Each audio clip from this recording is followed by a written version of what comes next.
రెండేళ్లలోనే ప్రజల్లో తిరుగుబాటు ప్రారంభమైంది.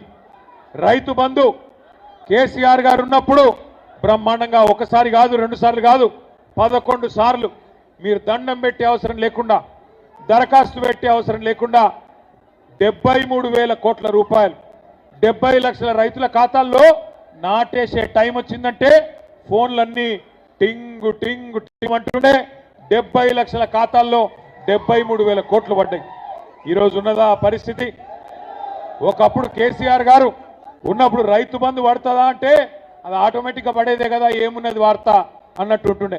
కానీ అలా కాంగ్రెస్ ప్రభుత్వం వచ్చినాక ప్రతి సీజన్కు ప్రతిసారి నాట్లేసే టైంకు రైతు చూడాలి, ఈసారి ఎత్తడో వెయ్యడో ఏమవుతుందో అనే ఒక ఆందోళన రైతుల్లో ఉన్నది. ఒకసారి కాదు 2 సార్లు రైతు బంధు కొట్టింది. 2 ఏళ్లలోనే 2 సార్లు రైతు బంధు కొట్టిన దొంగ రేవంత్ రెడ్డి. అట్లాగే ఇలా రైతులు బాధపడుతున్నారు. మహబాద్లో అట్లాగే డోర్నకల్లులో ఈ ప్రాంతంలో ఉన్న ఇతర నియోజకవర్గాల్లో కూడా మాయ మాటలు నమ్మిండ్రు, రైతులు నమ్మిండ్రు, ప్రజలు నమ్మిండ్రు. మన కార్యకర్తలు కూడా పోయిన శాసనసభ ఎన్నికల్లో కొద్దిగా డీలా పడ్డారు. ఒక మాట నేను అడుగుతా, మీరు నిజాయితీగా సమాధానం చెప్పాలని చెప్పి నేను కోరుతా ఉన్నా. ఇక్కడికి వచ్చిన మా మహబాద్ డోర్నకల్ నియోజకవర్గ అన్నదమ్ముల ఆడబిడ్డలను నేను ఒక మాట అడుగుతున్నా, నిజాయితీగా సమాధానం చెప్పండి.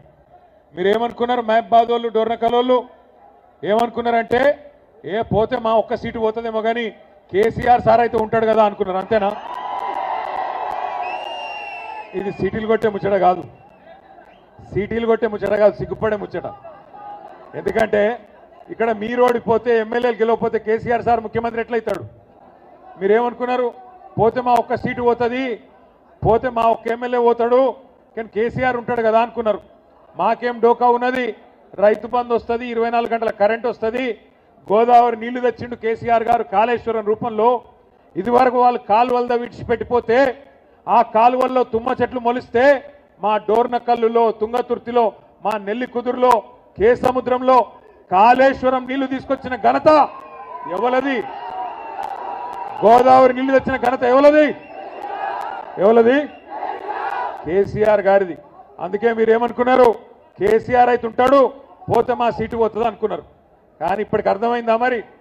ఒక్కొక్క ఓటు విలువ, ఒక్కొక్క గ్రామంలో ఒక్కొక్క ఎమ్మెల్యే విలువ ఇప్పుడన్నా మనం తెలుసుకోవాలి. మీ లెక్కనే చాలామంది అనుకున్నారు రాష్ట్రంలో. మీరు మహబాద్ వాళ్ళు ఎట్లా అనుకున్నారో, పాలకుర్తి వాళ్ళు ఎట్లా అనుకున్నారో, డోర్నకల్ వాళ్ళు ఎట్లా అనుకున్నారో, ఇంకా వేరే వాళ్ళు కూడా గట్లే అనుకున్నారు. ఆఖరికి ఏమైంది? దొంగ మాటలు చెప్పి, జర్ర నువ్వు ఆడ మొత్తుకుంటే నేను ఇడ మొత్తుకుంటే ఎవరికి నడుతుందా తమ్మి ఆగు. దొంగ మాటలు నేనేదో కోపంతో అంటలేను, బాధతో అంటలేను. దొంగ మాటలు చెప్పి ఇవాళ అధికారంలోకి వచ్చింది అడ్డదారిన కాంగ్రెస్ పార్టీ. ఎన్ని మాటలు, ఎన్ని అబద్ధాలు! ఒకటా రెండా? 420 హామీలు. కేసీఆర్ గారు 10,000 ఇస్తే రైతులకు నేను 15,000 ఇస్తా అన్నాడు. కేసీఆర్ గారు కౌలు రైతులను పట్టించుకుంటలేడు, నేను కౌలు రైతులకు కూడా రైతు బంధు ఇస్తా అన్నాడు. ఇవన్నీ 100 రోజుల్లోనే చేస్తా అన్నాడు. కేసీఆర్ గారు రైతు కూలీలను పట్టించుకోలేదు.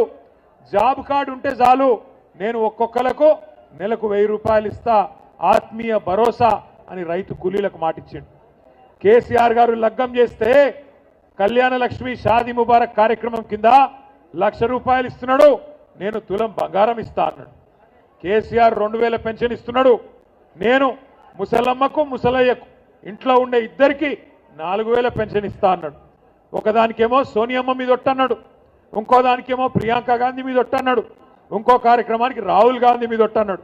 ఇన్ని ఒట్లు పెట్టి, అడ్డమైన మాటలు చెప్పి, అరిచేతిలో వైకుంఠం చూపెట్టి గద్దెనెక్కిండ్రు అత్యవసర మార్కులతో కాంగ్రెస్ వాళ్ళు.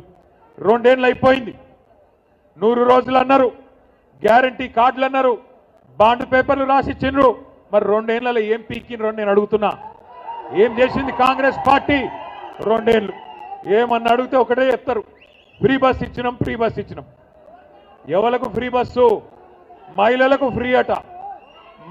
ఫ్రీ అట, కానీ మొగళ్లకు డబుల్ టికెట్ అట.